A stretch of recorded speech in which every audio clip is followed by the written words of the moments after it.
Hello everyone, कैसे हो आप सब लोग। क्या हाल आप सबके। मैं आपकी मैम सीए कंचन गुप्ता आप सब बच्चों का इस फ्री सीरीज में वापस से ढेर सारा स्वागत करती हूँ। तो बच्चों, आज है हमारा लेक्चर जिसमें हम करेंगे अपने आरसीएम का मतलब कि रिवर्स चार्ज मैकेनिज्म का पूरी तरह से बढ़िया तरीके से रिवीजन करते टाइम हम चीजों को याद भी करेंगे, लेकिन हाँ, मैं वापस से बोल दूं, कॉन्सेप्चुअल अंडरस्टैंडिंग की कहीं कोई कमी नहीं रही होगी। लेक्चर खत्म होने के बाद आप खुद बोल के जाओगे कि हाँ मैम, 100% कॉन्सेप्चुअल क्लैरिटी इस लेक्चर से हमें मिल चुकी है। तो आ जाइए, स्टार्ट करते हैं आज की क्लास। मैं एक बात आपको बता दूं बच्चों कि हम supply and composition scheme already revise कर चुके हैं, जाके देख लो। और आज हम पढ़ने वाले हैं आरसीएम। चलो स्टार्ट करेंगे अब आज की क्लास। यहाँ पे इस चैप्टर का एक मैं आपको इंपॉर्टेंस बताती हूँ कि इस चैप्टर के बारे में अगर मैं आपको कुछ बातें बताऊं तो ये कहना गलत नहीं होगा कि दिस इज मोस्ट इम्पॉर्टेंट।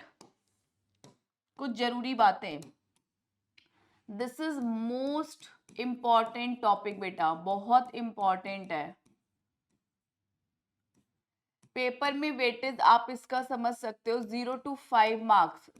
हो सकता है ना भी आए, और अगर आएगा तो 5 मार्क्स तक का भी आ जाए। लेकिन बहुत इजी टॉपिक है, very very easy. Ma'am topic कैसा है? तो बहुत इजी है। मैम कितना लंबा है, छोटा है, कैसा है? तो बेटा वेरी शॉर्ट टॉपिक है, बहुत ज़्यादा टाइम टेकिंग नहीं है। मैक्सिमम मैं रेगुलर क्लास 3 क्लासेस में इसको ख़त्म कराती हूँ, लेकिन मैं सर्व 2.0 फास्ट ट्रैक जैसे बैचेस में इसको एक क्लास में ख़त्म कराती हूँ। अच्छा, तो कुछ ऐसी बातें जो बहुत जरूरी हैं। छोटा चैप्टर है, इजी है, 5 नंबर का आता है, मोस्ट इम्पॉर्टेंट है। और एक आखिरी सवाल, क्या मैम ये वो चैप्टर है जिसे हम छोड़ना चाहें तो छोड़ दें? नहीं बेटा, ये छोड़ने लायक चैप्टर नहीं है।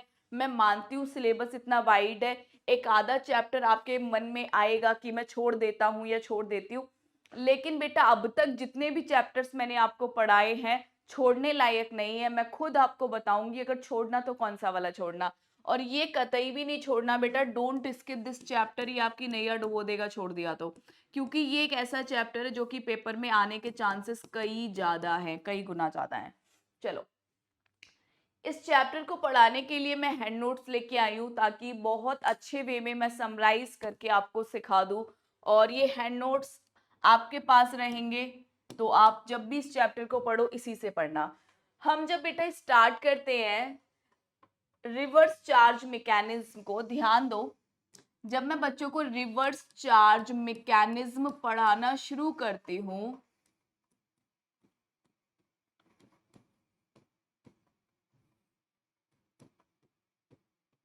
तो इसको प्यार से मैं आरसीएम बोलती हूँ, और आप भी इसको आराम से आरसीएम पेपर में कहीं भी लिख सकते हो। This is the word which is given by the law, RCM.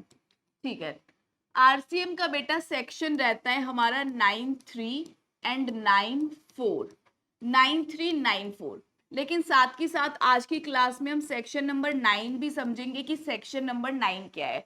तो याद रखना, सेक्शन नंबर 9 एक चार्जिंग सेक्शन है जो कि हमें बताता है कि इसी सेक्शन की वजह से जीएसटी लगता है। इसी सेक्शन में बताया गया है कि इंटर सप्लाई पे जीएसटी का मैक्सिमम रेट कितना हो सकता है। इसी में बताया गया है कि इंट्रा पर कितना होगा। इसी में बताया गया है कि सप्लाई में जो हमारे 5 पेट्रोलियम प्रोडक्ट्स होते हैं, जो हमारे 5 पेट्रोल्स होते हैं, diesel, high speed diesel, natural gases, aviation turbine fuel, इन सब के ऊपर अभी जीएसटी नहीं लगता, फ्यूचर में लगेगा। इसी सेक्शन में बताया गया है कि जो शराब होती है, alcoholic liquor for human consumption, उस पर कभी जीएसटी नहीं लगेगा। इसी सेक्शन में ये सारी छोटी छोटी बातें बताई गई हैं, और इस सेक्शन को हम बोलते हैं चार्जिंग सेक्शन। लेकिन इस सेक्शन के अंदर 2 सबसेक्शन है, 9(3), 9(4). ये दोनों बेटा आरसीएम पर राज करते हैं, आरसीएम की बातें करते हैं। कहो तो स्टार्ट कर दूं? कर दो जी, कर दो। सबसे पहले सेक्शन नंबर 9, चार्जिंग सेक्शन। तो ये आपको बोलता है कि इंट्रा स्टेट सप्लाई पे क्या लगता है? CGST, SGST. इंटर पे क्या लगता है? हम ऑलरेडी पढ़ चुके हैं जी, IGST. Alcoholic liquor for human consumption GST के दायरे में नहीं है। जीएसटी मैक्सिमम रेट बेटा 40% जा सकता है। 40% मतलब 20% सीजीएसटी, 20% एसजीएसटी। अभी मैक्सिमम रेट ऑफ जीएसटी 28% चल रहा है, प्लस सेस चल रहा है, लेकिन फ्यूचर में अगर ये बढ़ना भी चाहे तो 40% प्लस सेस से ज्यादा ये नहीं जा सकता है। ठीक है मैम, और क्या दिया हुआ है इस सेक्शन में? आ जाओ, इस सेक्शन में दिया हुआ है कि जो हमारे 5 प्रकार के पेट्रोल होते हैं उन पे आज के दिन जीएसटी नहीं लगता है, लेकिन फ्यूचर में एक दिन जीएसटी लग जाएगा। कब लगेगा मैम? फ्यूचर में लगेगा जब जीएसटी काउंसिल रिकमेंडेशन भेजेगी गवर्नमेंट को। उसके बाद जो इम्पोर्टेंट बात है दैट इज 9394, जो कि दोनों आरसीएम की चर्चा करते हैं। ओके मैम, डन डनाडन डन। अब आरसीएम की कहानी सुनो। देखो होता क्या है कि अगर सप्लायर और रेसिपिएंट की मैं चर्चा करूं तो सप्लायर ने क्या किया मैम? एसी बेचा। कितने का? सपोज 10,000 रुपए की सप्लाई ऑफ सर्विसेज कर दी या फिर गुड्स कर दी। एसी बेच दिया, पढ़ा दिया, जो मर्जी कर दिया। सप्लायर ने रेसिपिएंट को 10,000 रुपए की सर्विस दे दी। ठीक है, अब बात यहीं पे खत्म नहीं होती बेटा। ये जो 10,000 रुपए है इस पे लग गया suppose GST at the rate 18%, तो जीएसटी कितना आएगा मैम? 1800। टोटल वैल्यू कितनी हो गई? 10,800। अगर मैं आपको बोलूं एफसीएम की चर्चा करूं, एफसीएम मतलब फॉरवर्ड चार्ज मैकेनिज्म, और एफसीएम को हम बेटा एनसीएम भी बोलते हैं। एफसीएम और एनसीएम एक ही बात होती है। एफसीएम और एनसीएम एक ही बात होती है, लेकिन एक होता है आरसीएम, रिवर्स चार्ज मैकेनिज्म। तो यहाँ पे क्या होता है ध्यान देना, अगर सप्लायर ने रेसिपिएंट को सामान सेल किया है, सप्लायर ने रेसिपिएंट को सामान सेल किया है, सपोज 10,000 का सामान है, 1800 रुपए का टैक्स लग गया, टोटल वैल्यू आ गई 11,800। इधर से जो रेसिपिएंट है ये सप्लायर को कितना रुपया देगा? 11,800। सप्लायर बेटा अपनी पॉकेट में कितना रखेगा? सप्लायर अपनी पॉकेट में कितना रखेगा? क्योंकि सप्लायर का सामान तो 10,000 का है और 1,800 सप्लायर किसको भेज देगा? गवर्नमेंट को दे देगा। यहाँ पे बेटा सप्लायर ही जीएसटी लॉ में रजिस्टर्ड है, सप्लायर ही बेटे सारे कंप्लायंसेस पूरे करेगा, सप्लायर ही इनवॉइस बनाएगा, सप्लायर ही रिटर्न फाइल करेगा, सप्लायर ही टैक्स की पेमेंट करेगा, सप्लायर ही सारे काम करेगा। इसे बोलते हैं बेटा एनसीएम या फिर एफसीएम। फिर आता है हमारे पास आरसीएम, मतलब कि जो सप्लायर है और रेसिपिएंट है, तो सप्लायर ने रेसिपिएंट को सामान सेल कर दिया, कितने रुपए का किया मैम? 10,000 रुपए का। जीएसटी लग गया मेरे बच्चों 1800 का, वैल्यू आ गई 11,800 की। अब यहाँ पे क्या होगा, रेसिपिएंट सप्लायर को बेटा कितना रुपया देगा? 10,000 सामान का, और जो 1800 रुपए हैं, और जो 1800 रुपए हैं रेसिपिएंट डायरेक्ट किसको दे देगा? गवर्नमेंट को, 1800। अब यहाँ पे रजिस्ट्रेशन कौन लेगा बेटा? रेसिपिएंट लेगा। इनवॉइस कौन रेज करेगा? रेसिपिएंट। इसको बोलते हैं सेल्फ इनवॉइसिंग, क्योंकि अपने लिए रेज कर रहा है, तो लॉ मेकर ने इसको नाम दे रखा है सेल्फ इनवॉइसिंग। ये सेल्फ इनवॉइसिंग भी करेगा, ये रिटर्न भी फाइल करेगा। ये रिटर्न भी कौन फाइल करेगा? रेसिपिएंट करेगा। टैक्स की पेमेंट कौन करेगा मैम? रेसिपिएंट करेगा। सारे के सारे कंप्लायंसेस अब कौन पूरे करेगा मैम? रेसिपिएंट पूरे करेगा। This is the RCM, this is the FCM. सारे बोलो वाह वाह जी, सारे दसो वाह वाह, जोर से बोलो वाह वाह। चलो ये था हमारा आरसीएम। अब मैंने यहाँ पे आपको पूरा लिख के दिया है हैंड रिटर्न्स में कि सप्लायर ने पैसे दिए, सॉरी सप्लायर ने सामान दिया, गुड्स और सर्विसेज कुछ भी हो सकता है, दोनों भी हो सकते हैं। रेसिपिएंट ने पेमेंट करी, लेकिन under recipient sorry, under RCM, recipients are liable to pay tax instead of the supplier and fulfill all the compliances. तो यहाँ पे टैक्स का अमाउंट कौन पे करेगा? रेसिपिएंट पे करेगा. Return filing, self invoicing, everything is done by the recipient. आ गया ये. अब बात यहीं खत्म नहीं हो जाती. अब बात यहाँ पे आती है कि मैम ऐसे कौन से ट्रांजेक्शन है जिसपे आरसीएम लगेगा. हर केस में तो आरसीएम नहीं लगता. आप खुद दिन भर सामान खरीदने भागते रहते हो. मम्मी बोलती है जाओ टमाटर लेके आओ, मम्मी बोलते हैं जाओ धनिया लेके आओ, जाओ गरम मसाला खत्म हो गया, जाओ आलू खत्म हो गए. कभी मम्मी बोलती हैं जाओ ये खरीद के लाओ, वो खरीद के लाओ. लेकिन आप खुद देखते हो कि आप कभी टैक्स नहीं भरते. आप तो बस दुकानदार को पूरा पैसा दे के आ जाते हो. दुकानदार खुद पैसे से टैक्स भरता रहता है अपने आप. दैट मीन्स जो ट्रांजेक्शन आप कंडक्ट करते हो उस पर आरसीएम नहीं लगता. तो प्रॉब्लम ये आती है कि आखिरकार ये आरसीएम लगता किस पे है. तो यहाँ पे बेटा दो सेक्शंस का जन्म हुआ, 9(3) का और 9(4) का. 9(3) के अंदर कुछ गुड्स और सर्विसेज स्पेसिफाइड कर रखे हैं अराउंड, ये लिखने में 16 है बेटा, लेकिन मैं अगर खुल के बोलूं तो ये 20 के आसपास है.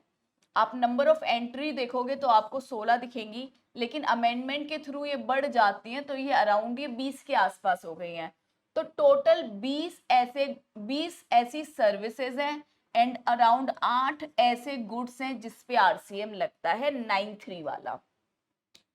8 गुड्स अराउंड अप्रोक्सीमेटली 20 सर्विसेज, ये फिक्स है, इन पे आरसीएम लगता है. ये कौन कौन से हैं हम ये पढ़ेंगे. अच्छा, यहाँ पे ध्यान दो, अगर हम 9(3) की बात करें तो गुड्स एंड सर्विसेज पहले से डिसाइडेड है कि कौन से रहेंगे. सप्लायर बेटा कोई भी हो सकता है. यहाँ पे सप्लायर रजिस्टर्ड भी हो सकता है, सप्लायर अनरजिस्टर्ड भी हो सकता है, हमें कोई फर्क नहीं पड़ता. अगर किसी ट्रांजैक्शन पे आरसीएम लग रहा है तो recipient will pay the tax. Supplier registered है, अनरजिस्टर्ड है, कोई दिक्कत नहीं है, इसको कुछ नहीं करना, ये बस खाली बैठा रहेगा. रेसिपिएंट भी बेटा कोई भी हो सकता है, रजिस्टर्ड भी हो सकता है, अनरजिस्टर्ड भी हो सकता है. अगर रजिस्टर्ड है तो कोई दिक्कत नहीं है, आराम से टैक्स पे कर देगा. लेकिन ये अनरजिस्टर्ड है और इसकी ट्रांजैक्शन आरसीएम में कवर हो रही है तो इसको बेटा कंपल्सरी रजिस्ट्रेशन लेना पड़ेगा. इसको मैंडेटरी रजिस्ट्रेशन लेना पड़ेगा और इसको टैक्स भरना पड़ेगा. तो पहले मैं आपको 9(3) पढ़ाऊंगी, 9(4) अभी भूल जाओ. 9(4) में बस दो बातें लिखी है छोटी छोटी सी, तो 9(4) को अभी साइड रखेंगे, पहले 9(3) पढ़ेंगे, फिर 9(4) पढ़ेंगे, फिर गुड्स पढ़ेंगे. अभी मैं आपको सिर्फ और सिर्फ सर्विसेज के बारे में चर्चा करूंगी क्योंकि सर्विसेज कितनी है, 20. तो पहले सर्विसेज समझ लेते हैं. और सर्विसेज हाईली इंपॉर्टेंट है. इसमें सबसे ज्यादा इंपॉर्टेंट हिस्सा एग्जाम के लिए कुछ है तो वो यही है. तो 9(3) सबसे पहले आता है बेटा जीटीए. इसको हम बोलते हैं गुड्स ट्रांसपोर्ट एजेंसी.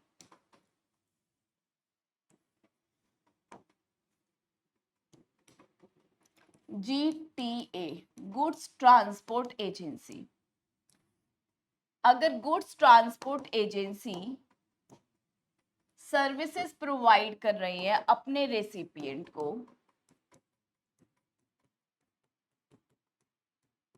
सर्विसेज दे रही है अपने रेसिपिएंट को, यहाँ पे ये सर्विस डिसाइडेड है बेटा. जीटीए की सर्विस की बात कर रहे हैं हम, सर्विस नंबर 1. ठीक है, तो यहाँ पे दो केसेस बनते हैं, यहाँ पे दो केसेस बनते हैं. अच्छा, ये दो केस बनाने से पहले मैं आपको एक छोटी सी बात और बताती हूँ. यहाँ पे मैं एक क्रक्स लिखना चाहूंगी जो आगे हर एक आरसीएम की एंट्री में काम आएगा. याद रखना बेटा, 3 बातें होती हैं टोटल में. अगर किसी गुड्स या किसी सर्विस को आप जीएसटी में लाना चाहते हो तो 3 बातें होती हैं. पहली बात, या तो हो सकता है वो ट्रांजैक्शन एग्जेम्प्ट हो, या हो सकता है वो ट्रांजैक्शन टैक्सेबल हो. टैक्सेबल होगी तो हो सकता है अंडर एफसीएम टैक्सेबल हो या फिर अंडर आरसीएम टैक्सेबल हो.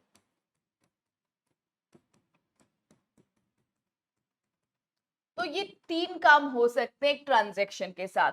वो एग्जेम्प्ट भी हो सकती है, वो टैक्सेबल भी हो सकती है, और टैक्सेबल अंडर आरसीएम भी हो सकती है, अंडर एफसीएम भी हो सकती है. ठीक है, अब जो एग्जम्पशन वाली चर्चा है उसको मैं नेक्स्ट चैप्टर में करूंगी. लेकिन जहां जहां एग्जाम्पशन की बात आएगी उसको मैं इन एंट्रीज में तो साथ के साथ बताती चलूंगी। ऐसा नहीं है कि मान लो कोई एक सर्विस एग्जाम्प्ट है यहाँ पे, तो वो मैं आपको अभी बताऊं ही ना, सीधे जाके एग्जाम्पशन के चैप्टर में बताऊं तो ये बवंडर मच जाएगा।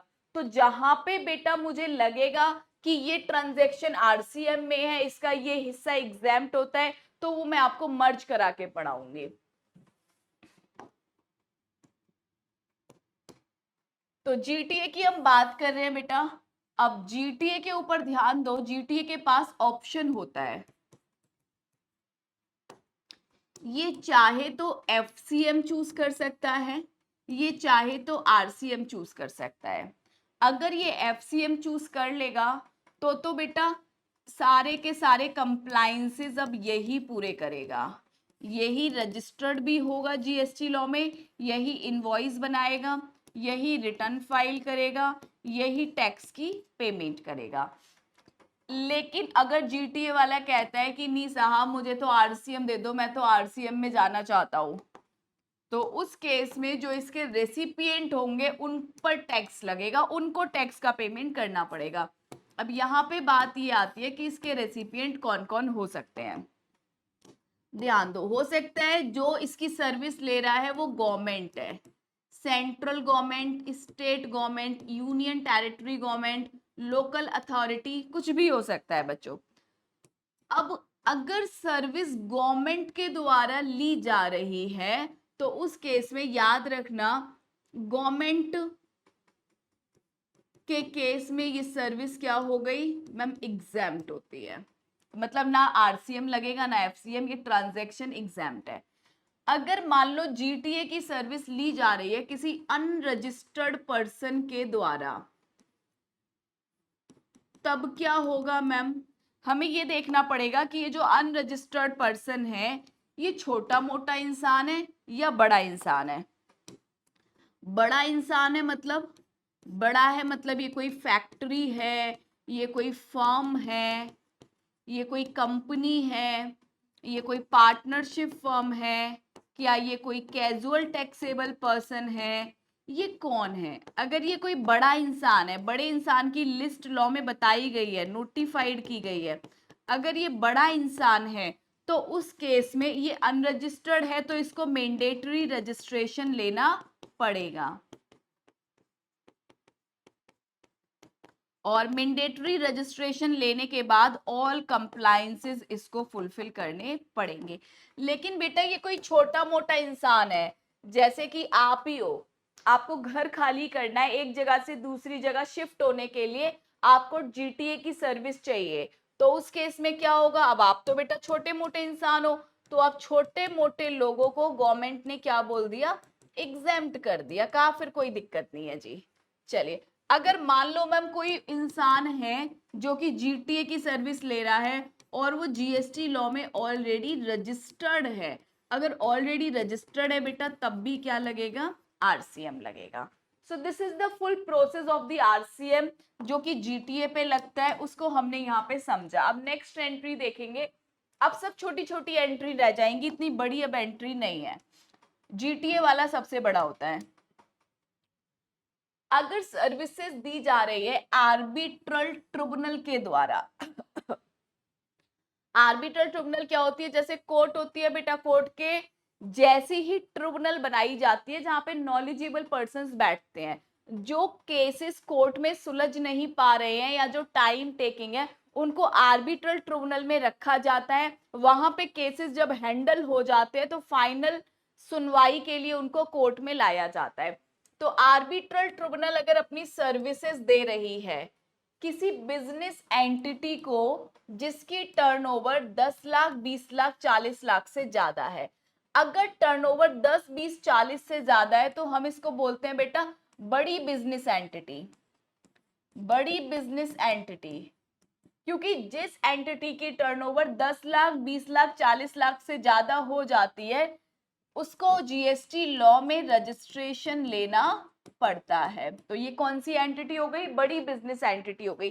तो बड़ी बिजनेस एंटिटी और आर्बिट्रल ट्रिब्यूनल में टैक्स कौन भरेगा? सरकार कह रही है हम आर्बिट्रल ट्रिब्यूनल से टैक्स नहीं लेंगे, ये ऑलरेडी जीएसटी लॉ में रजिस्टर्ड है, हम इन पे ज्यादा विश्वास करते हैं, हम आरसीएम लगा के इनसे टैक्स की प्राप्ति करेंगे। अगर आर्बिट्रल ट्रिब्यूनल सर्विसेज दे रही है बेटा ऐसी बिजनेसेस एंटिटी को जिनकी टर्नओवर 10 लाख 20 लाख 40 लाख तक है, तो ऐसी एंटिटी को जीएसटी लॉ में रजिस्ट्रेशन लेने की जरूरत नहीं होती। मतलब कि कैसी एंटिटी हो गई ये? छोटी एंटिटी हो गई, छोटी एंटिटी। या फिर कोई इंडिविजुअल है, बिजनेस एंटिटी के अलावा कोई पर्सन है, मतलब कि हो सकता है इंडिविजुअल आर्बिट्रल ट्रिब्यूनल की सर्विसेज ले रहे हो, या हो सकता है गवर्नमेंट सर्विस ले रही हो। तो छोटी बिजनेस एंटिटी, इंडिविजुअल और गवर्नमेंट के केस में बेटा इन सर्विसेज को क्या कर दिया? एग्जैम्प्ट कर दिया। लेकिन बड़ी बिजनेस एंटिटी अगर लेगी तो इस पे आरसीएम लगेगा और बड़ी बिजनेस एंटिटी को इस पे टैक्स भरना पड़ेगा। नेक्स्ट देखेंगे स्पॉन्सरशिप की सर्विसेज है। स्पॉन्सरशिप ध्यान दो, स्पॉन्सरशिप समझते हो क्या होता है? कभी देखा होगा आपने, मैच चल रहा है, क्रिकेट मैच चल रहा है, टी शर्ट्स पे बेटा नेम लिखा हुआ है ब्रांड का, साइड में जो बाउंड्री लगी होती है उस पे नेम चल रहा है ब्रांड का। कोई सेमिनार चल रहा है, उस सेमिनार पे जो पोडियम लगा हुआ है, पोडियम के आगे बेटा डिजिटली कोई एड चल रहा है। तो इस तरह के जो एड चलते हैं ये स्पॉन्सर्स कराए जाते हैं। तो स्पॉन्सरशिप की सर्विसेज कौन ले रहा है? मान लो कोई बॉडी कॉर्पोरेट ले रही है, बहुत बड़ी एंटिटी ले रही है बॉडी कॉर्पोरेट, या कोई पार्टनरशिप फर्म ले रही है जो कि ऑलरेडी इंडिया में लोकेटेड है, लोकेटेड इन टैक्सेबल टेरिटरी। और टैक्सेबल टेरिटरी का मतलब क्या होता है बेटा? इंडिया। इंडिया में कोई कॉर्पोरेटिव बॉडी है या कोई पार्टनरशिप फर्म है, अगर ये किसी से बेटा स्पॉन्सरशिप की सर्विसेज ले रहे हैं तो यहाँ पे टैक्स कौन भरेगा? मैम यहाँ पे आरसीएम लगेगा और ये बड़ी बड़ी एंटिटी को टैक्स भरना पड़ेगा। For an example, school of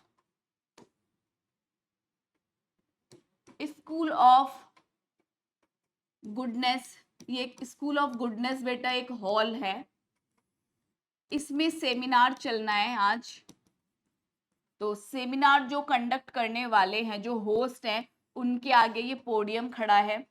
इस पोडियम पे यहाँ पे छोटा सा एक एड चलेगा और उस एड पे इस कंपनी का या इस फर्म का नाम चलेगा, कंपनी या फर्म का नाम चलेगा।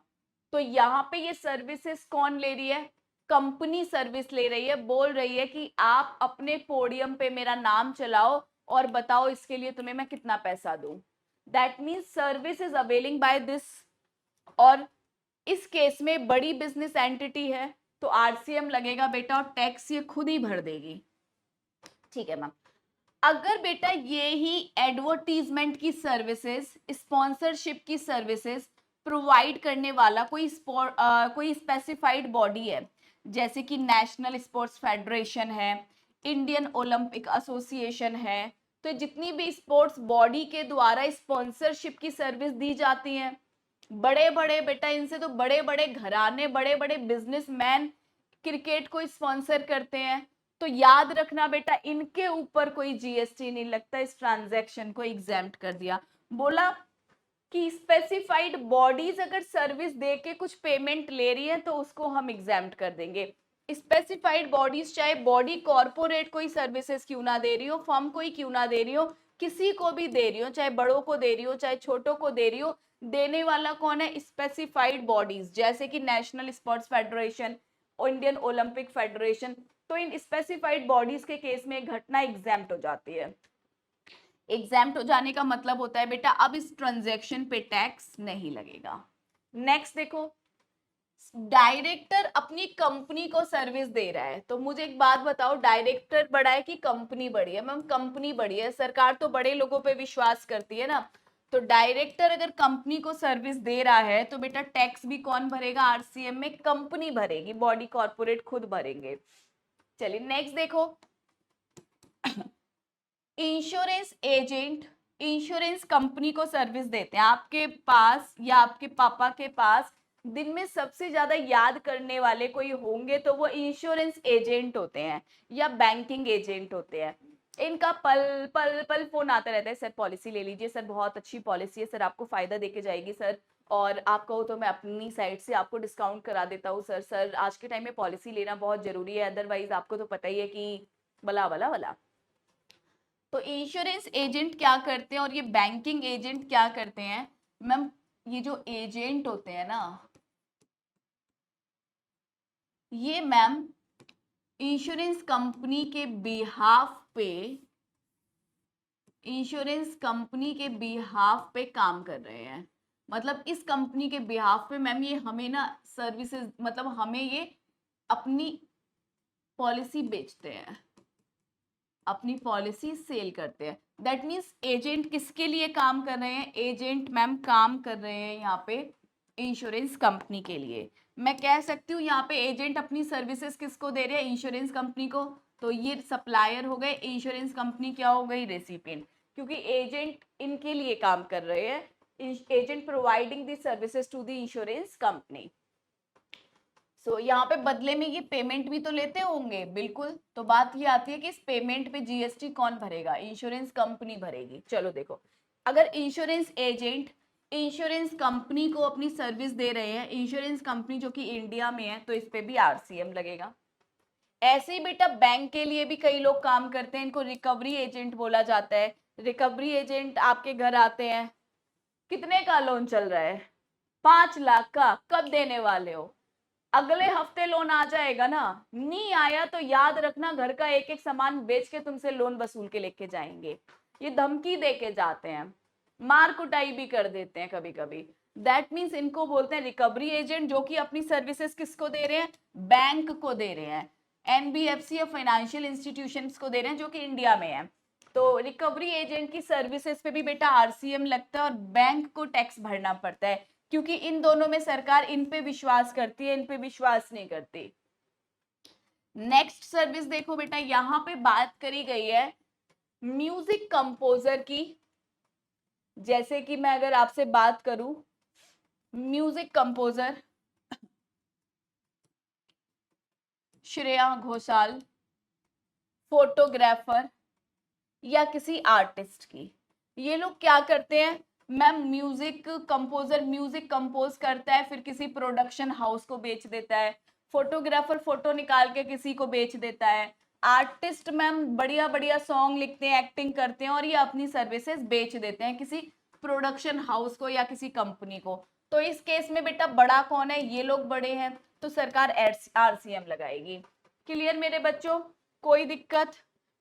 सब डन डनाडन डन है?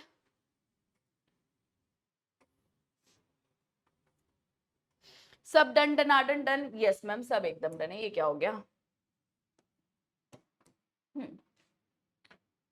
अगर सर्विसेज दी जा रही है ऑथर के द्वारा पब्लिशर्स को, मतलब ऑथर सर्विस किसको दे रहा है बच्चों? पब्लिशर को दे रहा है। मतलब ऑथर ने कोई किताब वगैरह लिखी और किताब लिख के पब्लिशर को दे दी।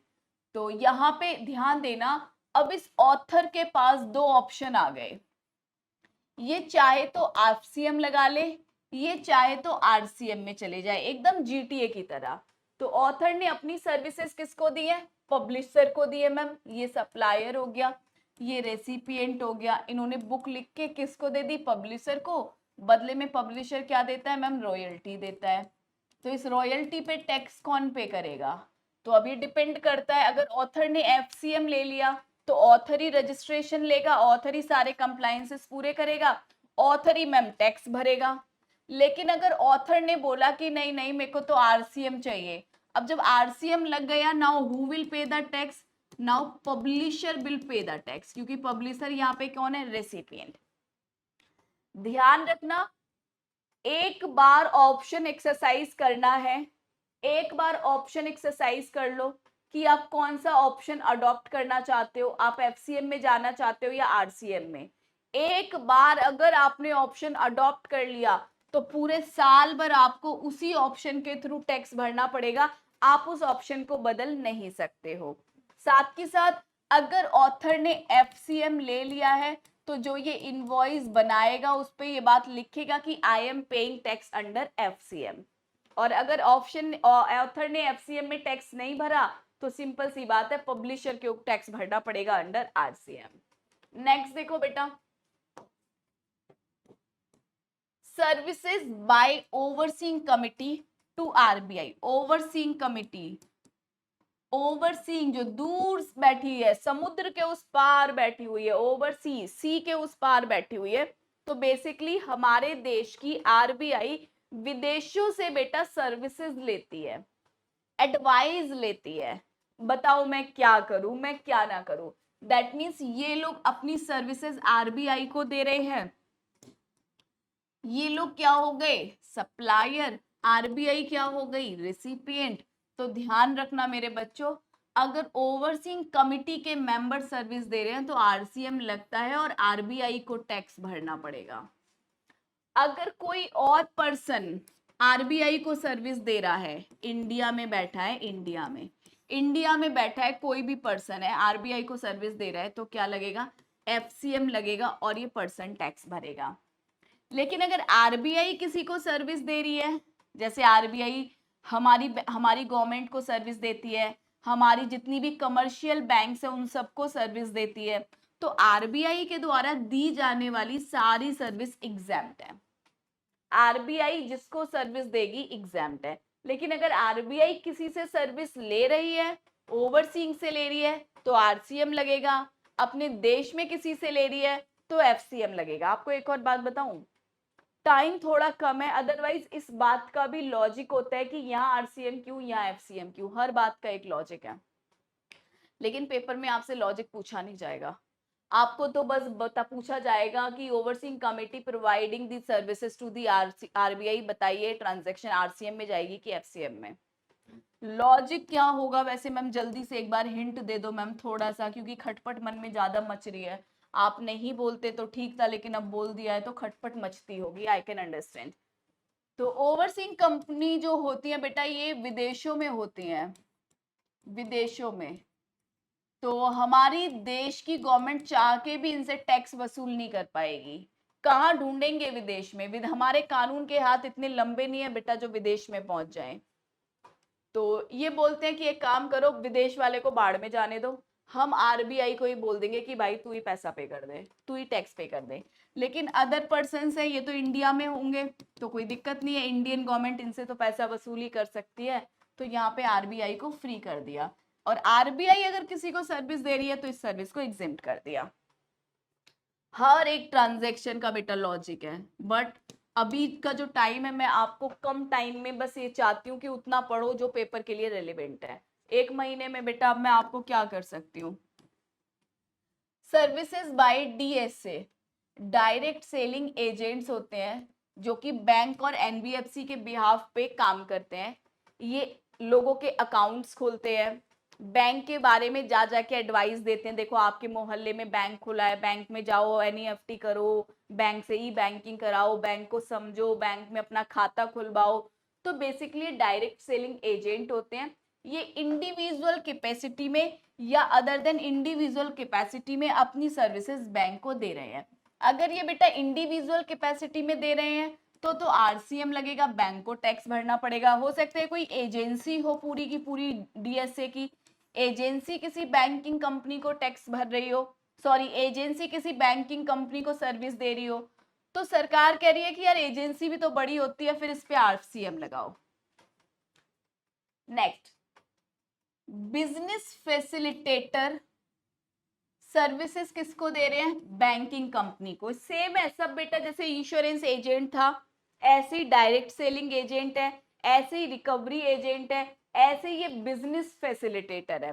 दो होते हैं, सुन लो बार बार तंग करेंगे, एक होते हैं बिजनेस कॉरेस्पॉन्डेंट, एक होते हैं बिजनेस फैसिलिटेटर। ये दोनों बैंकिंग कंपनी की मदद करते हैं, ये दोनों बैंकिंग कंपनी की मदद करते हैं, लेकिन सरकार बोलती है कि ये दोनों इंडिविजुअल भी तो हो सकते हैं, लोग छोटे लोग होते हैं और बैंक बड़ी है, तो आरसीएम लगाओ और बैंक से हम टैक्स वसूल करेंगे।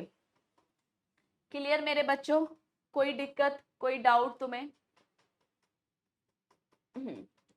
नेक्स्ट देखो,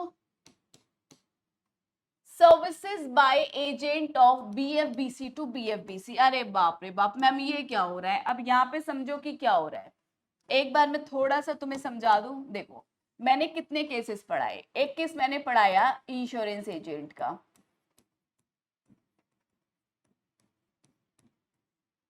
ये किसको सर्विस दे रहे थे?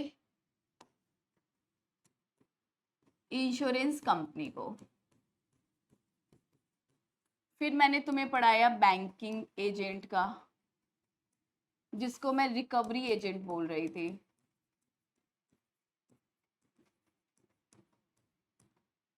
फिर मैंने तुम्हें केस पढ़ाया बेटा रिकवरी एजेंट के बाद डीएसए का, डायरेक्ट सेलिंग एजेंट का।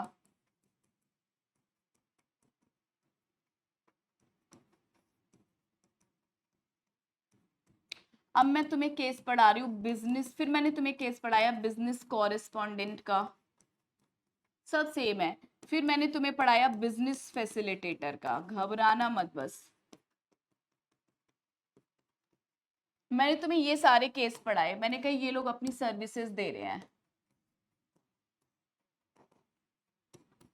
रिकवरी एजेंट बैंक को सर्विस देते थे, डायरेक्ट सेलिंग एजेंट बैंक को सर्विस देते थे, या फिर एनबीएफसी भी आ जाएगा, एक ही बात है। मैं बैंक लिख रही हूँ तो वहां पे एनबीएफसी भी आएगा। बिजनेस कॉरेस्पॉन्डेंट, ये भी अपनी सर्विस किसको देते हैं? Bank, NBFC. बिजनेस फैसिलिटेटर भी किसको देते हैं? Bank, NBFC.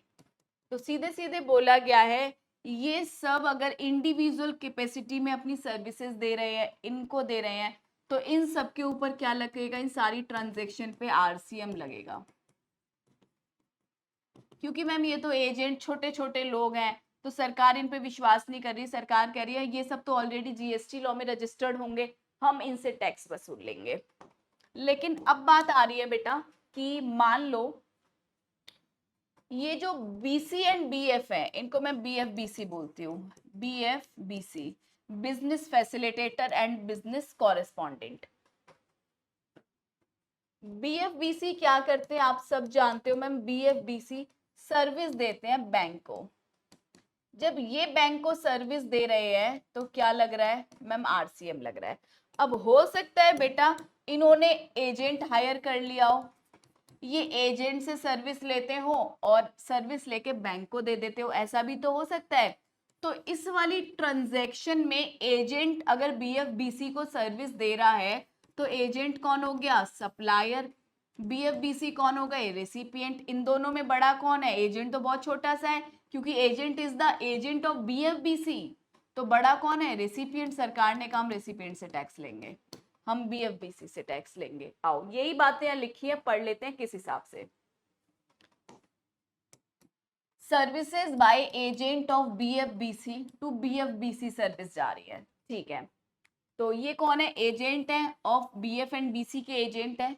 ये किसको सर्विस दे रहे हैं? बीएफबीसी, जो कि इंडिया में लोकेटेड है, तो आरसीएम लगेगा।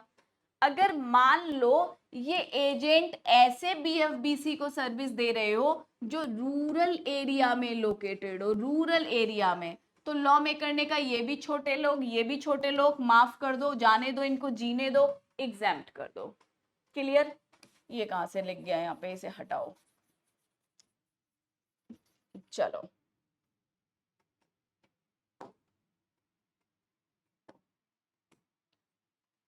हाँ ये तो हो गया। नेक्स्ट देखो, security services by security personal to a registered person. Security services दी जा रही है। अब ये समझो बेटा, ये थोड़ा सा टाइम टेकिंग है, इसको सुनना ध्यान से, अच्छा है काफी। Security services by security personal to a registered person, मतलब मैम सिक्योरिटी की सर्विस किसे कहते हैं? आप कभी घर से बाहर निकले हो, कभी तो निकले होगे, अब ठीक है सीएस के मोह माया में फंसे पड़े हो, बंद रूम में पड़े रहते हो, पढ़ाई करते रहते हो, तो मैं भी करती रहती थी, तो ये कोई बड़ी बात नहीं है बेटा। एक वक्त सबको काटना पड़ता है, जो कि तुम्हारा अभी चल रहा है, ये वक्त कट जाएगा, डोंट वरी। फिर तुम भी घर से बाहर निकलोगे, चार पैसा कमाओगे, दुनिया देखोगे, किसी की दुनिया बनोगे, किसी की दुनिया चलाओगे, किसी को अपनी दुनिया बनाओगे, तो वक्त बदलता है। अब अगर मैं आपको एक एग्जाम्पल दूं, आपने कभी देखा हो तो जैसे मोदी की बात कर लेते हैं, जब मोदी चलते हैं तो इनके आसपास ढेर सारी सिक्योरिटी रहती है। सेलिब्रिटी चलते हैं तो इनके पास ढेर सारी सिक्योरिटी रहती है इनके चारों ओर। अगर आप किसी सोसाइटी में जाओगे तो देखना सोसाइटी के बाहर सिक्योरिटी गार्ड बैठे रहते हैं। अगर आप किसी बड़ी बिल्डिंग में जा रहे हो, कोई बहुत बड़ी बिल्डिंग है, कोई कॉम्प्लेक्स है, कोई मॉल है, तो आपने वहां भी देखा होगा जगह जगह सिक्योरिटी गार्ड बैठे रहते हैं, चेकर्स बैठे रहते हैं, जगह जगह बॉडीगार्ड्स, पुलिस चेकर्स, ये सब लगे रहते हैं, पोस्ट लगी रहती है। सो बेसिकली आज के टाइम में जो सिक्योरिटी की सर्विसेज है कोई इंडिविजुअल से लेना पसंद नहीं करता। पता लगा जिसको हम अपना सिक्योरिटी गार्ड बना रहे हैं वही रात में आके हम पे हमला बोल कर गया। हम कैसे जाके ढूंढेंगे कि ये कौन है, कहाँ रहता है, क्या करता है, ये सही इंसान है कि नहीं? क्या पता वही तिहाड़ से निकल के आया और हमारे यहाँ सिक्योरिटी गार्ड करके हमें ही रात को लूट ले गया। तो कुछ भरोसा नहीं होता। तो आज के टाइम में सिक्योरिटी हर कोई सिक्योरिटी एजेंसी से लेना चाहता है। सिक्योरिटी एजेंसी बहुत बड़ी बड़ी बेटा कंपनी होती है, तो ये कई सारे लोगों को अपने अंडर में हायर करती हैं। ये सबकी जांच पड़ताल करती हैं, सबका पूरा डिटेल रखती हैं, सबका पूरा रिकॉर्ड रखती हैं कि ये क्या कर रहा था, कब इसका बर्थ हुआ, आज तक इसने क्या क्या काम किए हैं, क्या इसने कोई क्राइम तो नहीं किया। इसकी पूरी केवाईसी, पूरी फैमिली, फैमिली की फैमिली, सबका डिस्क्रिप्शन होता है सिक्योरिटी एजेंसी के पास। और सिक्योरिटी एजेंसी से ये लोग बोलते हैं कि हमें अपने सिक्योरिटी दो। कोई डायरेक्ट जाके सिक्योरिटीज हायर नहीं करता, हर कोई ज्यादातर ट्राई करता है जो पैसे वाला है कि वो सिक्योरिटी एजेंसी के थ्रू सिक्योरिटी गार्ड हायर करे। तो यहाँ पे मैं कह सकती हूँ कि ये जो सिक्योरिटी एजेंसी है ये सर्विसेज प्रोवाइड कर रही है। एग्जैक्टली मैम, तो यहाँ यही बात करी गई है कि security services provided by security personal to a registered person. अब मान लो यहाँ पे ये कौन है मैम, ये है सप्लायर। तो यहाँ पे पहले हम ये देखते हैं कि आखिरकार ये सप्लायर कौन है और ये रेसिपिएंट कौन है। पहले तो इसको समझो, सर्विस देने वाला कौन है और सर्विस लेने वाला कौन है।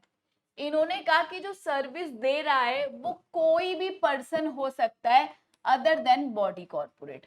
मतलब कि ये कोई छोटा मोटा पर्सन हो सकता है, क्योंकि बॉडी कॉर्पोरेट को तो हटा दिया।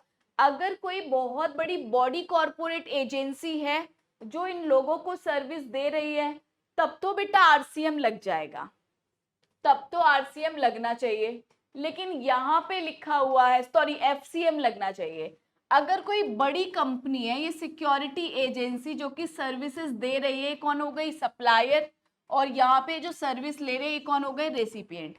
आप खुद सोच के बताओ, अगर ये एजेंसी बड़ी है, सप्लायर बड़ा है, तो बड़े लोगों पे तो क्या लगेगा मैम, जो बड़े उन पे टैक्स भरना होता है, तो सप्लायर बड़ा है तो एफसीएम लग जाएगा। लेकिन इस वाले केस में बोल रहे हैं कि अदर देन बॉडी कॉर्पोरेट, तो सप्लायर कैसा हो गया, छोटा इंसान, तो टैक्स कौन भरेगा, रेसिपिएंट। और रेसिपिएंट कौन है, बड़ा इंसान, रजिस्टर्ड है ऑलरेडी, तो ये बड़ा हो गया, आरसीएम लग गया। ठीक है मैम, इतनी बात समझ आई। और अगर मान लो बॉडी कॉर्पोरेट सर्विस दे रही हो, मतलब कि अब तो बड़ा इंसान दे रहा है, सिक्योरिटी एजेंसी सर्विस दे रही है, हो सकता है ये सेलिब्रिटी को जा रही हो, किसी सोसाइटी को सर्विस दे रहे हो, यहाँ पे हो सकता है कोई यूट्यूबर हो, कोई इन्फ्लुएंसर हो सकता है सलमान खान को सिक्योरिटी गार्ड की सर्विस दी जा रही है, तो यहाँ पे बॉडी कॉर्पोरेट पर ही टैक्स लगेगा अंडर एफसीएम। सारे compliances who will fulfil, body corporate, क्योंकि ये तो बड़ी एंटिटी हो गई। ठीक है मैम, अब नीचे ध्यान दो, मैंने क्रक्स बनाने की कोशिश करी है ताकि तुम डिटेल में समझ पाओ। Any person other than body corporate, यहाँ पे लिखा हुआ है ना कि सर्विस देने वाला कौन है, any person. Any person means what, कोई ऐसा पर्सन जो कि जीएसटी लॉ में क्या है बच्चों, any person other than body corporate.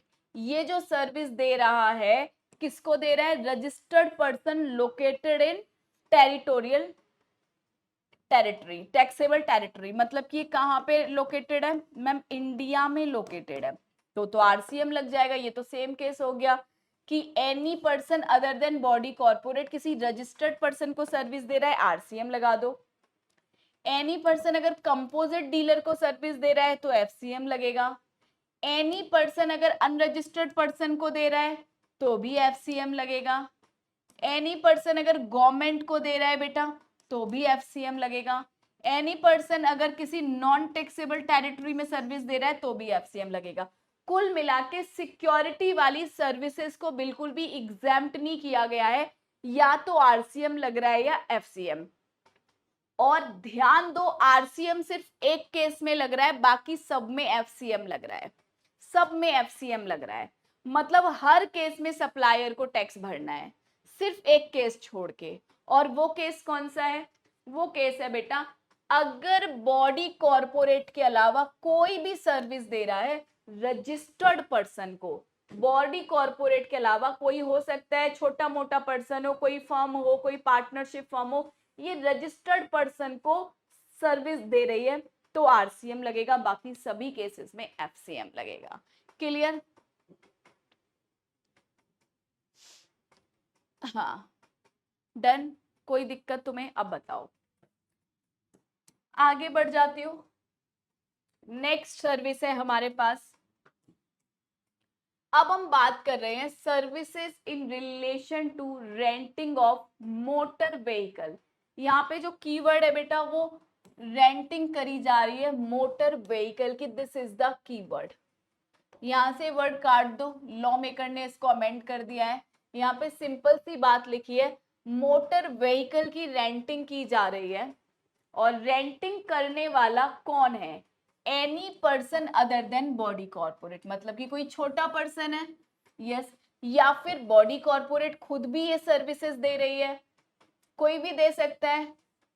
Suppose आप हो, आपके पास ये मोटर व्हीकल है, सपोज ऑटो है, तो आप भी तो किराए पे देते होगे, आजकल तो बहुत चलता है ऐसा धंधा कि आप ऑटो किसी को किराए पे दे रहे हो, ट्रक किराए पे दे रहे हो, बस किराए पे दे रहे हो। यस मैम बिल्कुल।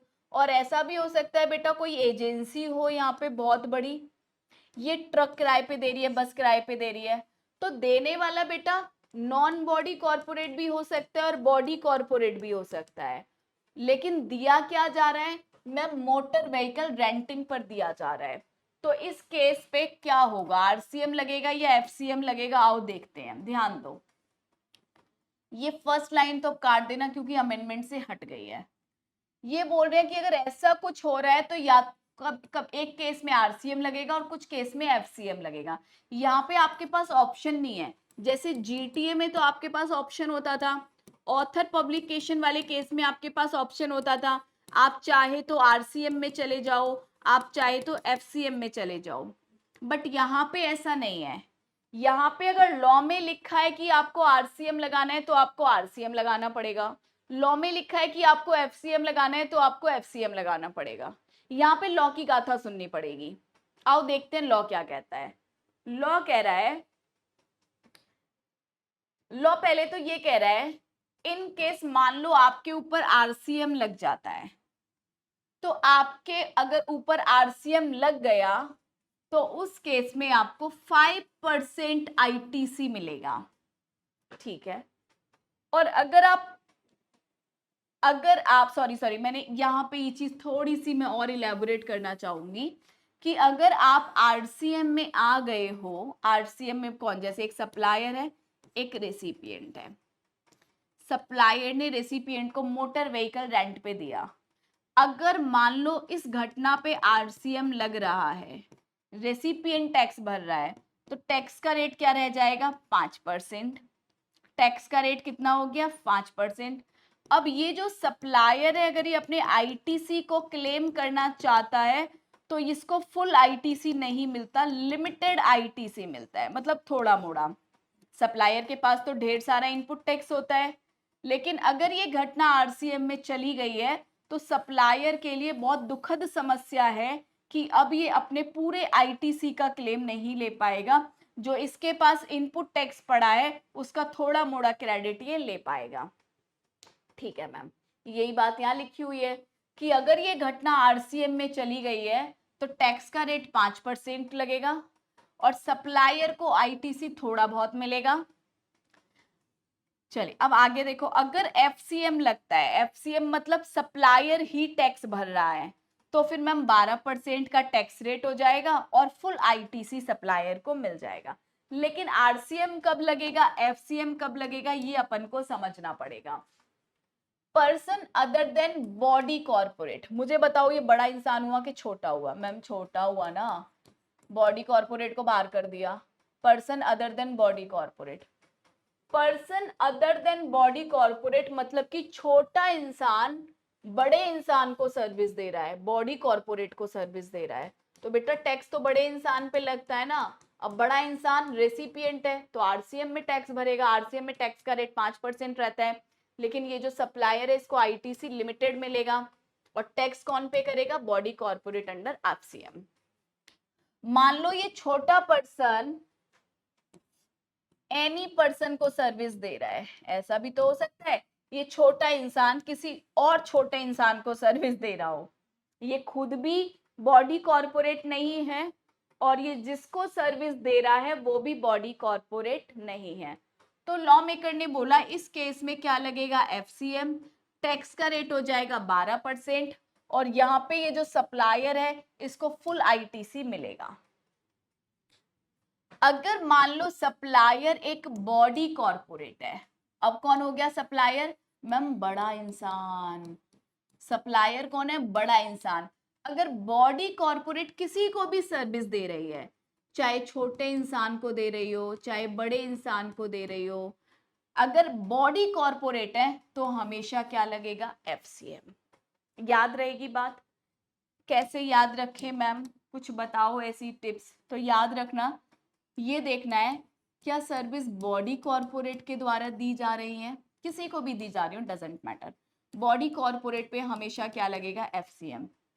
अगर सर्विसेज नॉन बॉडी कॉर्पोरेट के द्वारा दी जा रही हैं, नॉन बॉडी कॉर्पोरेट के द्वारा दी जा रही हैं, किसको दी जा रही है, नॉन बॉडी कॉर्पोरेट को ही दी जा रही है, दोनों के दोनों गरीब हैं तब भी लगाओ एफसीएम, लेकिन नॉन बॉडी कॉर्पोरेट के द्वारा बॉडी कॉर्पोरेट को दी जा रही है तो इस केस में लगेगा आरसीएम। और जब जब आरसीएम लगेगा टैक्स का रेट 5% है और जब जब एफसीएम लगेगा टैक्स का रेट 12% है। Next, one more service, yes आगे बढ़ेंगे। अब एक सर्विस और आ गई, services of lending of security under security lending scheme. अगर मान लो लैंडर अपनी सिक्योरिटी उधार दे देता है बोरोवर को, बेसिकली एक स्कीम होती है लैंडिंग स्कीम, इस स्कीम के तहत लैंडर अपनी सिक्योरिटी बोरोवर को उधार देता है। इस बात को थोड़ा सा समझो बेटा, ये है एक्स, मिस्टर एक्स, इनके पास 10,000 शेयर्स हैं रिलायंस के नहीं, मान लो एबीसी लिमिटेड के, और एक शेयर 10 रुपए का है, तो इन्होंने टोटल इन्वेस्टमेंट कितना कर रखा है, 1 लाख रुपए, और ये इन्होंने कर रखा है फॉर 5 ईयर। इन्होंने कहा 5 साल तक मैं इस पैसे को इन्वेस्ट करके रखूंगा। इनके पास 1 लाख रुपए जो इन्होंने 5 साल तक के लिए कहीं पे फ्रीज कर रखा है। अब यहाँ पे बेटा मिस्टर वाई है, ये धंधा कर रहा है और इसको 1 लाख रुपए की जरूरत है आज, 1 लाख रुपए की जरूरत है आज, ठीक है मैम। एक ये इंसान है जिसके पास पैसा नहीं है, एक ये इंसान है जिसके पास पैसा है और इसने कहीं इन्वेस्ट कर रखा है। तो ऐसे लोगों को देख रही है SEBI, security exchange board of India. तो ऐसे लोगों को देखते हुए इसने एक स्कीम बना दी और इस स्कीम का नाम रख दिया security lending scheme.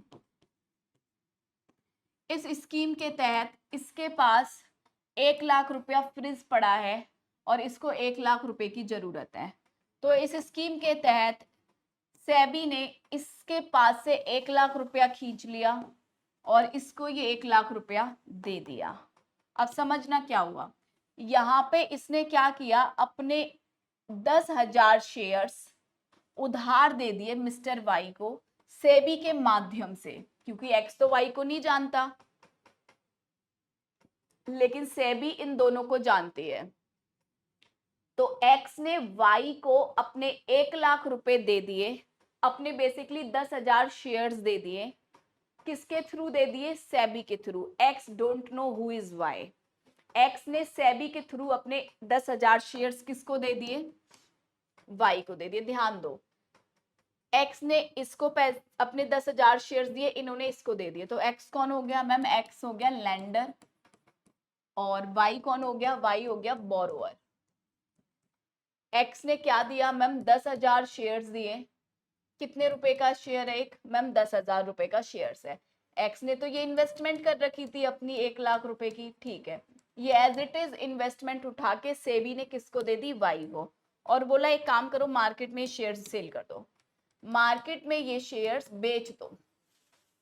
Y market में ये शेयर्स बेचता है, सपोज जब वाई ये शेयर मार्केट में बेच रहा है 10,000 शेयर्स, हो सकता है ये शेयर 12 रुपए में सेल हो जाए, तो वाई के पास कितना रुपया आ गया, 1,20,000।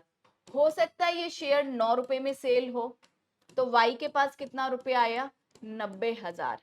अब कुल मिला के वाई इस पैसे को अपने धंधे में यूज करेगा, धंधे में यूज करेगा, और जैसे ही 5 ईयर कंप्लीट होने वाले होंगे, जिस दिन 5 ईयर कंप्लीट होंगे उस दिन ये शेयर्स को मार्केट से वापस से परचेज कर लेगा।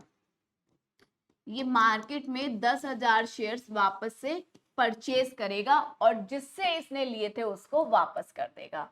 इस हिसाब से ट्रांजैक्शन नेट ऑफ हो गई। इसके पास 10,000 शेयर्स थे, इसने इसको दिए, इसने मार्केट से इन कैश करा के यूज कर लिया पैसा, और जिस दिन वापस देने थे इसने वापस से मार्केट से शेयर्स खरीद के इसको वापस दे दिए। तो इसके पास इसके शेयर्स वापस आ गए। इसको तो वैसे भी शेयर्स 5 साल के लिए, 5 साल के बाद चाहिए थे, तो इसने 5 साल बाद 10,000 शेयर्स वापस से ले लिए मिस्टर वाई से। अभी अपना आराम से बेच के जो प्रॉफिट कमाना होगा कमाएगा।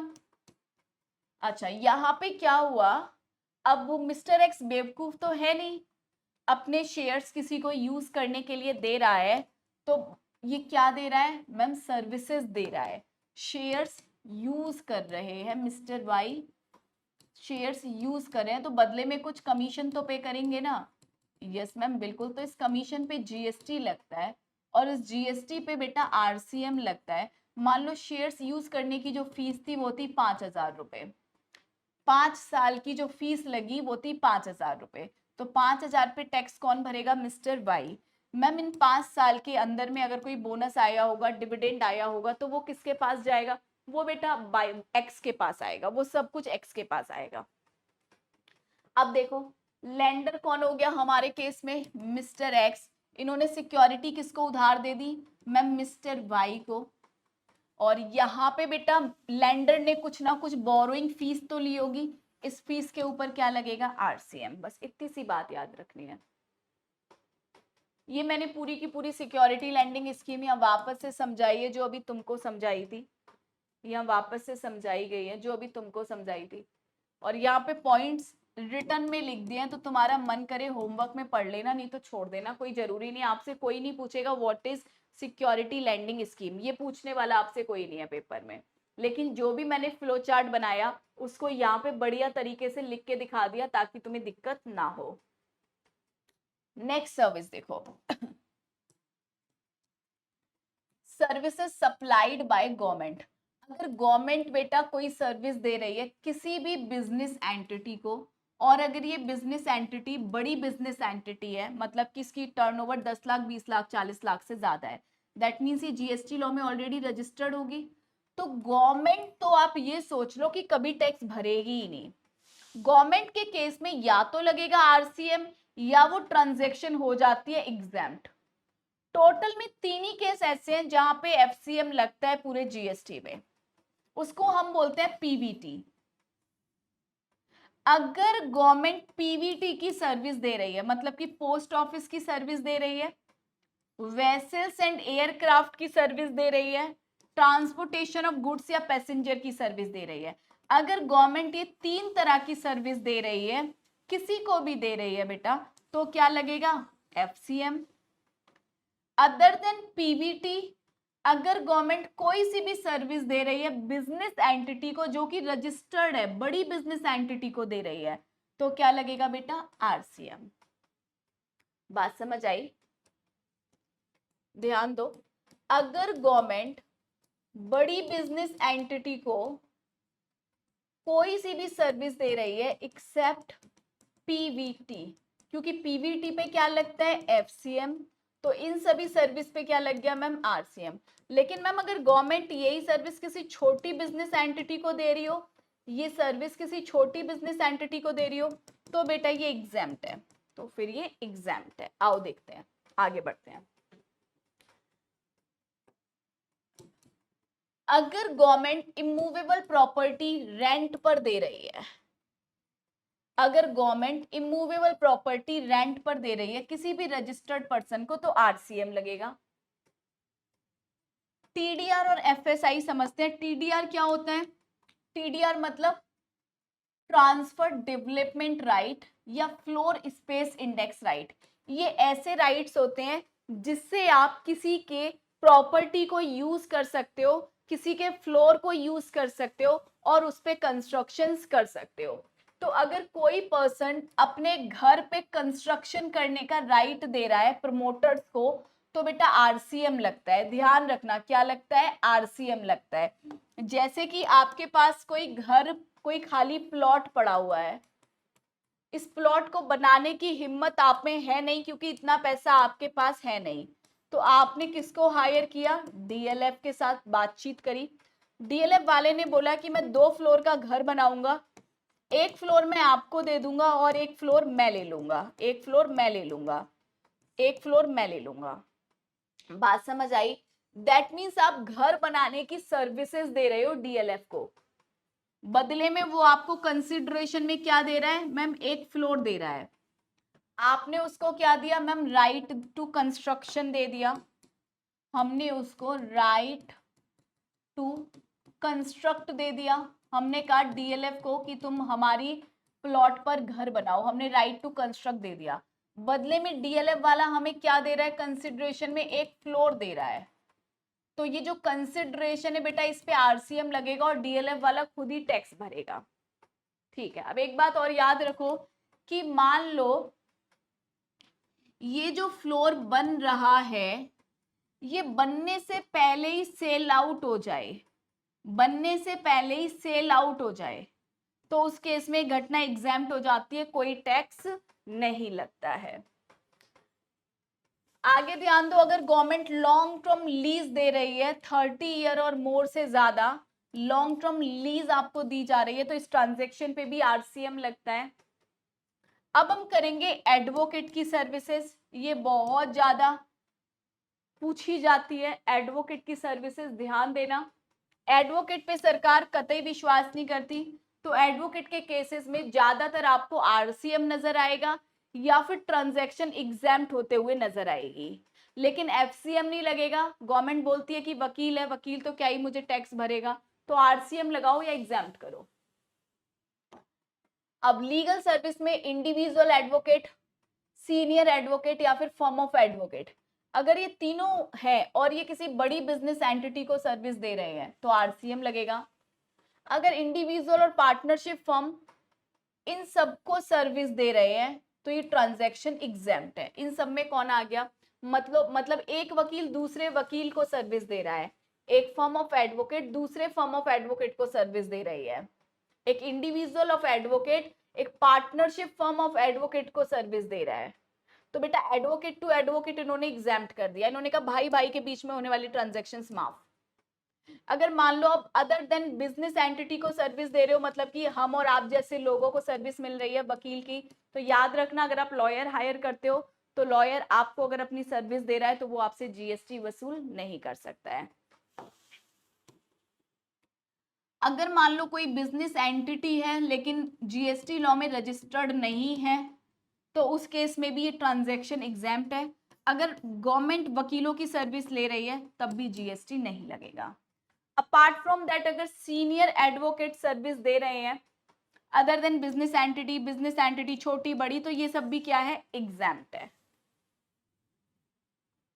ये मैं आपको ऑलरेडी करा चुकी हूँ म्यूजिक कंपोजर वाला, ये यहाँ से काट दो बेटा, ये यहाँ से काट दो, ये अपन कर चुके हैं, जो जो कर चुके हैं वो काट देंगे, ये भी अपन कर चुके हैं, ये काट दो, ये कर चुके हैं, दोबारा रिपीट हो गया मेरे से, ये भी कर चुके हैं, ये भी कर चुके हैं, ये भी कर लिया, ये भी कर लिया, ये भी कर लिया, ये भी कर चुके हैं बेटा, और सिक्योरिटी एजेंट वाला भी कर लिया, मेरे से पेजेस रिपीट हो गए।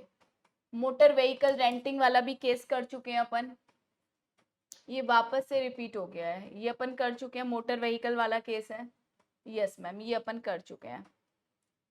ये सिक्योरिटी लैंडिंग स्कीम वाला भी कर लिया, ये सब अपन ने कर लिया। सर्विस सप्लाइड बाय गवर्नमेंट कर लिया, कहाँ गया।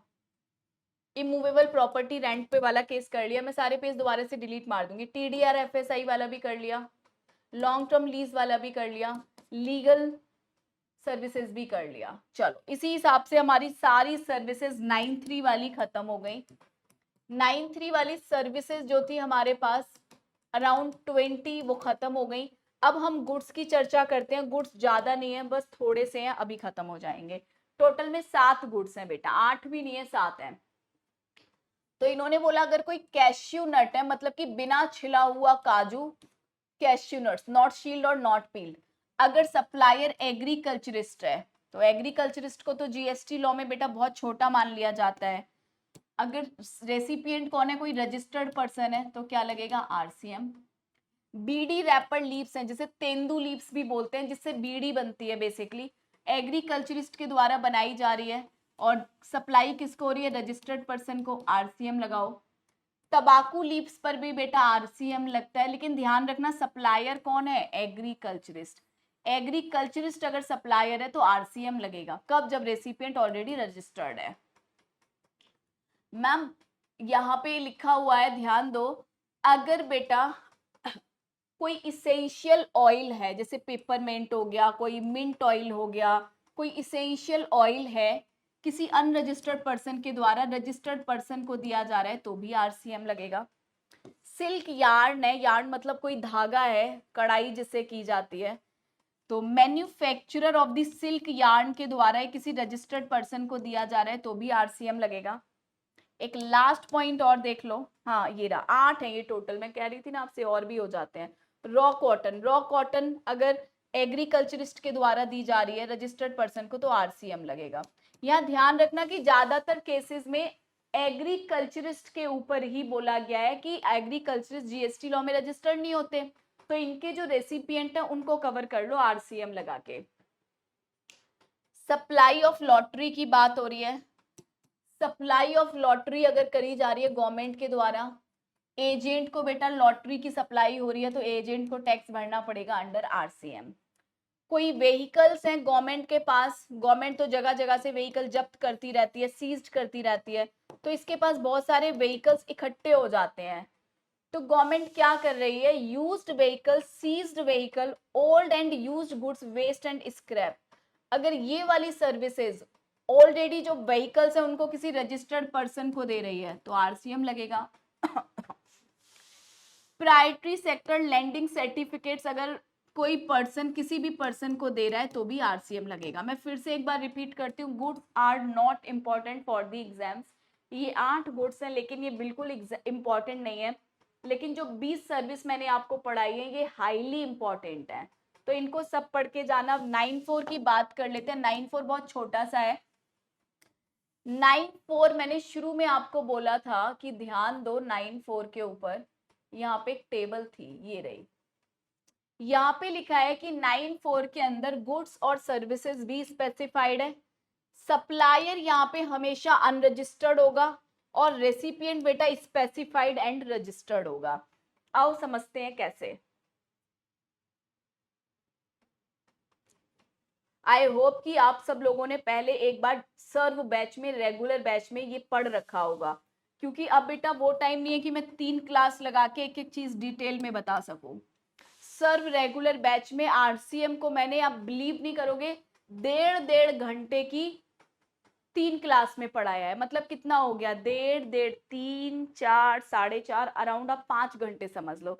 और वही चीज आपकी क्लास में मैं 1.5 घंटे में पढ़ाऊंगी। तो अभी मैं सिर्फ आपको ओवरव्यू दूंगी, मैं आपको ये दिखाऊंगी कि बुक में क्या लिखा है, उसको याद करने का तरीका, लेकिन उसके पीछे के जो रीजंस हैं, एक एक चीज का एग्जाम्पल, वो इस बैच से मुझे नहीं लगता कि आप डिमांड कर भी पाओगे, क्योंकि आपके पास खुद ही टाइम नहीं है। यू जस्ट वांट कि मैम एक बार ओवरव्यू बता दो पूरा, हमें चीजें याद दिला दो मैम। तो याद रखना बेटा, पर्पस इस बैच का जो है, मैं उसी पर्पस पे अड़ी हुई हूँ।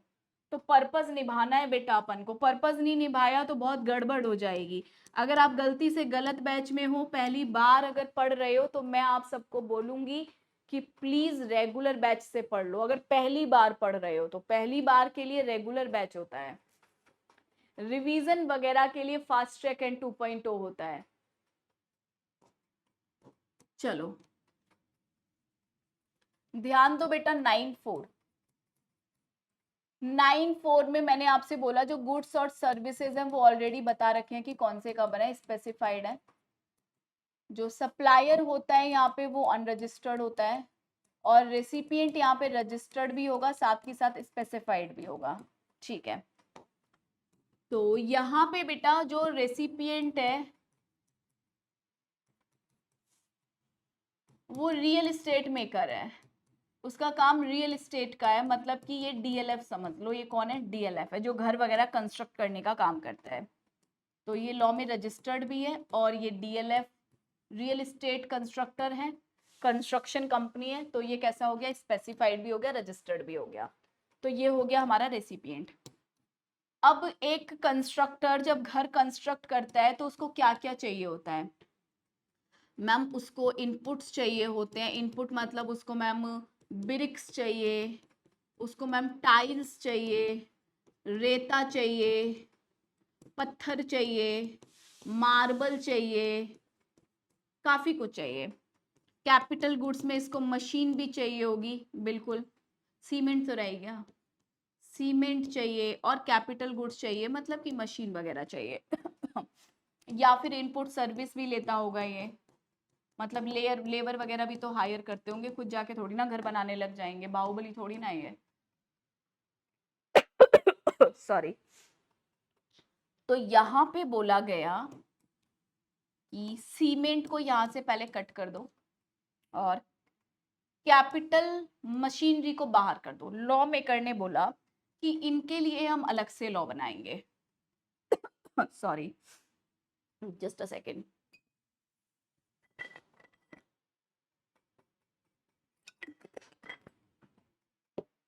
इनके लिए अलग से लॉ बनाएंगे। तो अगर बेटा डीएलएफ वाला किसी अनरजिस्टर्ड दुकान से सामान खरीद रहा है, सामान में कुछ भी खरीद रहा है except cement and capital goods, ठीक है मैम, हो सकता है ब्रिक्स खरीद रहा हो, टाइल्स खरीद रहा हो, मार्बल खरीद रहा हो, पत्थर खरीद रहा हो, रोडी खरीद रहा हो, कुछ भी खरीद रहा है except cement and capital asset. किससे खरीद रहा है मैम, अनरजिस्टर्ड से खरीद रहा है, और थोड़ा बहुत सामान मैम रजिस्टर्ड से भी खरीद रहा है। रजिस्टर्ड से भी खरीद रहा है, अनरजिस्टर्ड से भी खरीद रहा है। मान लो इसने टोटल में 1 लाख रुपए का सामान खरीदा, 80,000 का सामान रजिस्टर्ड से खरीद लिया और 20,000 का सामान अनरजिस्टर्ड से खरीदा। देन आई कैन से कि 80% सामान इसने रजिस्टर्ड से खरीदा है, 20% सामान इसने अनरजिस्टर्ड से खरीदा है। तो लॉ मेकर कहते हैं कि अगर आपने 80% सामान रजिस्टर्ड से खरीदा है और 20% अनरजिस्टर्ड से खरीदा है, तो जो अनरजिस्टर्ड से खरीदा है ये हम आपका एग्जैम्प्ट कर देंगे, ये हम आपका एग्जैम्प्ट कर देंगे, और इस घटना पे आरसीएम तो नहीं लगेगा। इतने को क्या कर दिया हमने, एग्जैम्प्ट कर दिया। अब ये रजिस्टर्ड से खरीदा है तो इस पे तो एफसीएम लगेगा, सप्लायर खुद टैक्स भर देगा, ठीक है मैम। लेकिन अगर ऐसा हो जाता, आप रजिस्टर्ड और अनरजिस्टर्ड दोनों से खरीद रहे हो, आप डीएलएफ हो, आप इससे भी सामान खरीद रहे हो, आप इससे भी सामान खरीद रहे हो, आप 60,000 का सामान इससे खरीद रहे हो 40,000, मैं इस फिगर को चेंज करूंगी वरना आप कंफ्यूज हो जाओगे। आप 70,000 का सामान यहां से खरीद रहे हो, 30,000 का सामान यहां से खरीद रहे हो, दैट मीन 70% यहां से और 30% यहां से। सो 70% तो आपने रजिस्टर्ड से खरीदा है, तो इस पे तो बेटा FCM ही लगेगा, क्योंकि हमने पहले ही पढ़ लिया था कि सप्लायर कैसा होना चाहिए, अनरजिस्टर्ड, तभी RCM लगता है। तो रजिस्टर्ड से खरीद रहे हो तो FCM लगेगा। लेकिन जब अनरजिस्टर्ड से खरीद रहे हो तो याद रखना 20% तक तो क्या हो जाएगा, एग्जैम्प्ट, बाकी के 10% पे क्या लगेगा, RCM। This is the law, this is the law. लेकिन सीमेंट और कैपिटल मशीन के लिए लॉ थोड़ा सा अलग बना, ध्यान दो। सीमेंट एंड कैपिटल गुड्स, इसमें सीधा सीधा बोला गया है आप रजिस्टर्ड से खरीदो चाहे अनरजिस्टर्ड से खरीदो, खरीदने वाला कौन है, DLF। आप रजिस्टर्ड से खरीदोगे FCM लगेगा, आप अनरजिस्टर्ड से खरीदोगे RCM लगेगा, यानी कि no exemption in this case. यहाँ पे बेटा सीमेंट और कैपिटल गुड्स के केस में कोई एग्जाम्पशन नहीं है। तो इसी हिसाब से मैंने पूरा चैप्टर आपका कवर कर लिया है। लेकिन याद रखना बेटा, मैंने यहाँ पे कुछ क्वेश्चंस दिए हैं, ये सारे क्वेश्चंस विद सॉल्यूशंस हैं और इन क्वेश्चंस को पढ़ना बहुत जरूरी है, बहुत इजी क्वेश्चंस है। मैं नेक्स्ट क्लास में आपसे पूछूंगी, कोई हुआ है तो प्लीज मुझे कमेंट कर देना, नहीं हुआ हो तो मैं कमेंट देख के ही क्लास में आऊंगी, डोंट वरी। तो यहाँ पे मैं आपसे नेक्स्ट क्लास में सबका आंसर पूछूंगी हुआ कि नहीं। लेकिन बहुत इजी, आई नो आप ये सारे कर लोगे। और साथ के साथ सॉल्यूशन है, जैसे ये क्वेश्चन है सिंगल सिंगल केस में बताना है कि सर्विस प्रोवाइडर आर्बिट्रल ट्रिब्यूनल है, बिजनेस एंटिटी को सर्विस दे रहा है, तो आपको भी पता है, अभी अभी पढ़ा था, RCM लग जाता है। स्पॉन्सरशिप की सर्विसेज आ रही है, कंपनी इंडिविजुअल को दे रही है, बताओ क्या होगा। तो ये सारे इंडिविजुअल केसेस हैं। सॉल्यूशन भी दिए हैं, एक ये वाला क्वेश्चन ये भी सॉल्यूशन के साथ है, एक ये क्वेश्चन आप लोग करोगे, सॉल्यूशन है। ये भी एक क्वेश्चन है बेटा होमवर्क में, लीगल फीस का केस है, दिस इज द सॉल्यूशन। एक ये आपका होमवर्क है, बहुत इजी है, कर लोगे, ये सॉल्यूशन था। बस ये 6 क्वेश्चंस आपके होमवर्क में है, याद रखना। आज हमने बेटा RCM पढ़ा, RCM 9.3 में आता है, 9.4 में आता है, 9.3 में गुड्स आते हैं, साथ ही साथ सर्विस आते हैं।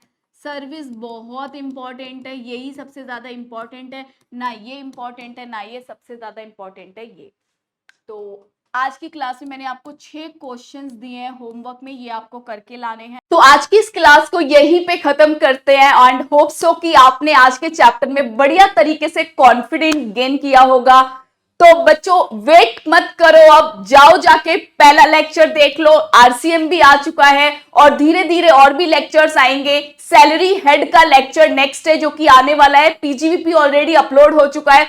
तो अपनी प्रिपरेशन को रोको मत, चलते रहो, बस कुछ दिन की और बात है, उसके बाद जीत आपकी है। So bye bye, take care and God bless you all.